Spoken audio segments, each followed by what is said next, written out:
Good morning, people. Today is the 3rd of the 6th, 2023, and now I have a nice little story again for you guys today. Um, so one day we were in Montego Bay. At that time, I had some Germans who were sort of helping me out a little bit, and we were walking through the town, and I used to when I saw people, and I used to chat to them and so on. And then there were these three guys who sort of, for me, I don't think I would have talked to them anyway. But one of these Germans talked to them and told them about Shafston, and and they said, "Yeah, sure, that sounds good, great," and so on. And they're in Montego for a couple of days, and they'll come over there.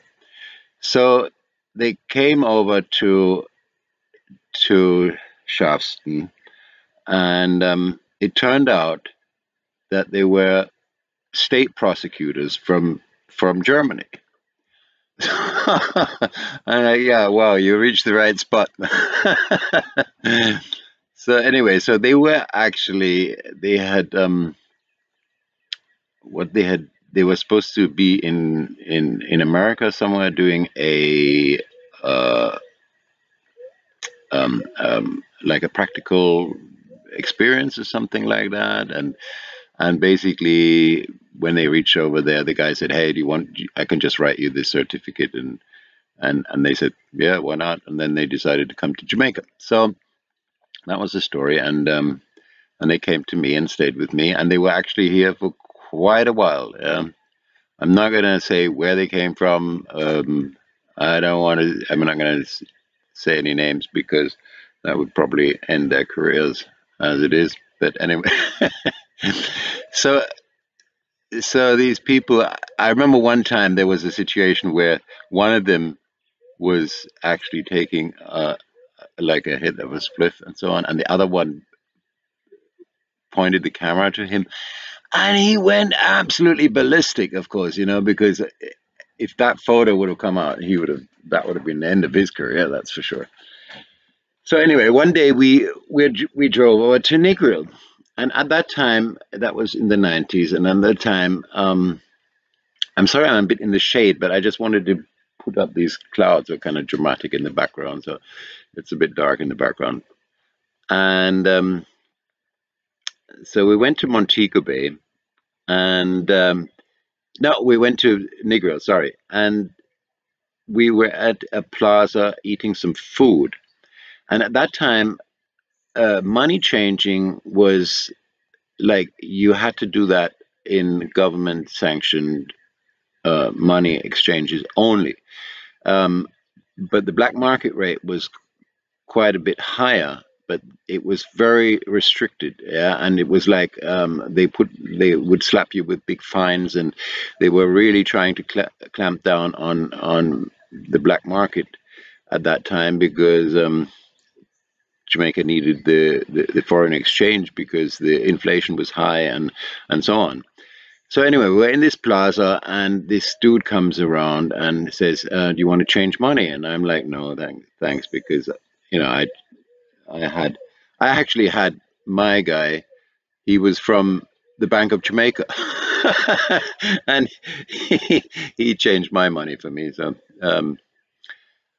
anyway, so I said no, and one of the prosecutors said, "Well, what's your exchange rate?" And he told him, can't remember the exchange rate, but he told him the exchange rate, and the guy said, "Hey, that's a fantastic rate, and why don't we change it?" And I said, "Look here, I think that it's not a very good idea at all.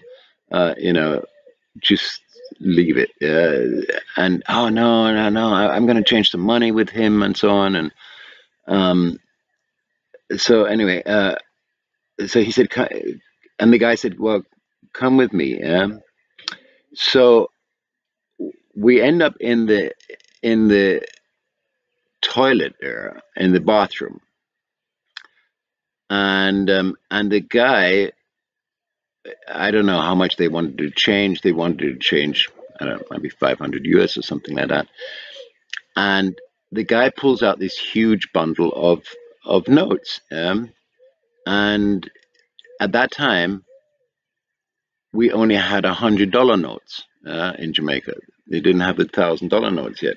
So that was like, so he gave us this huge bundle. He gave me a bundle, and he gave the state prosecutor a bundle, and said, count these. So there we were counting the money in the bathroom because because it was so illegal and so on. So we were counting the money, and suddenly somebody came into the bathroom, and in a split second, the guy who had given us the money and the other guy disappeared. I mean, we were like totally bewildered, and we hadn't given him any US dollars yet. We just had this big pile of Jamaican dollars. So we're like standing there, and we went out of the bathroom looking around for him.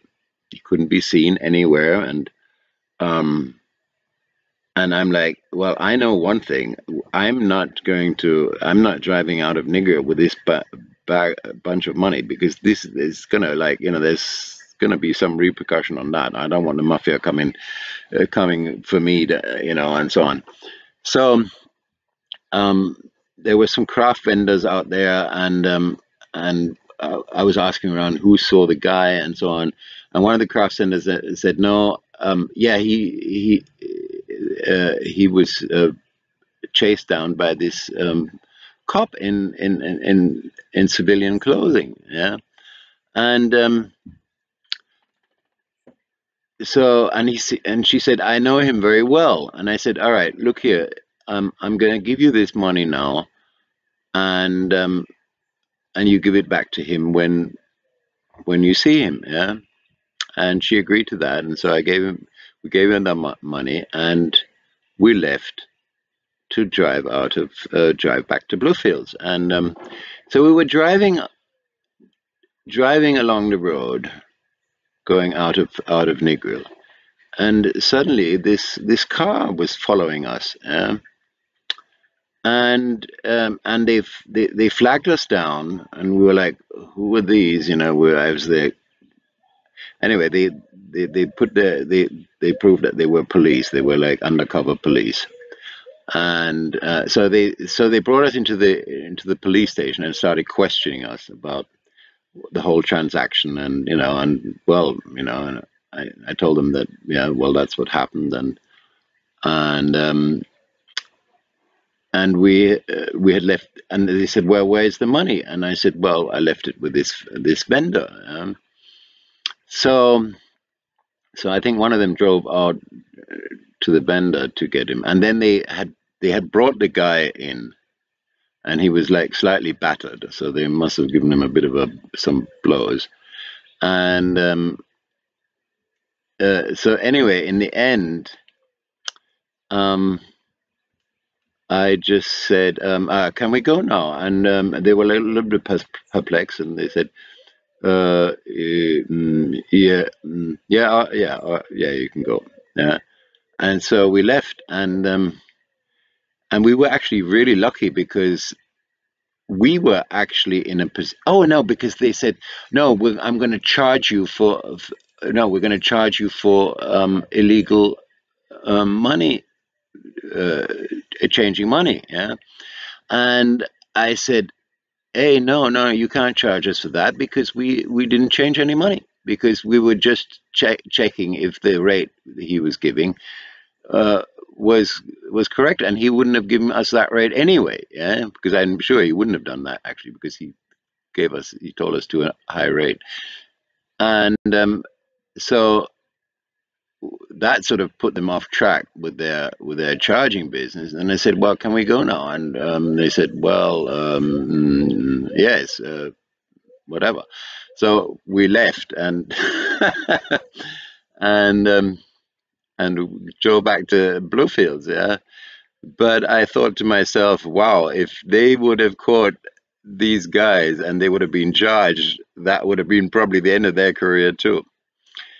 Anyway, I want to make a big shout out to Sean. Sean is, hey, it's the second time he sent me money.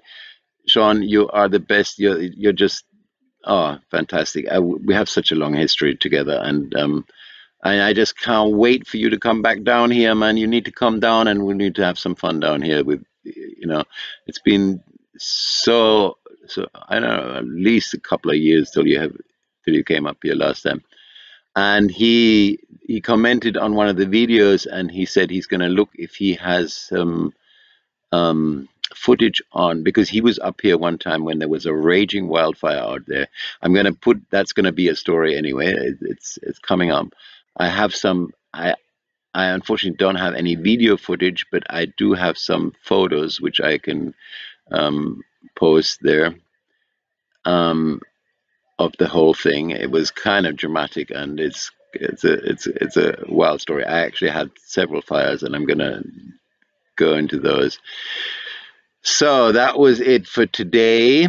As I said, a big shout out to Sean. I have a big shout out to two of my German friends now, but I'm going to do that in the German edition. So have a wonderful day, and I'll see you tomorrow.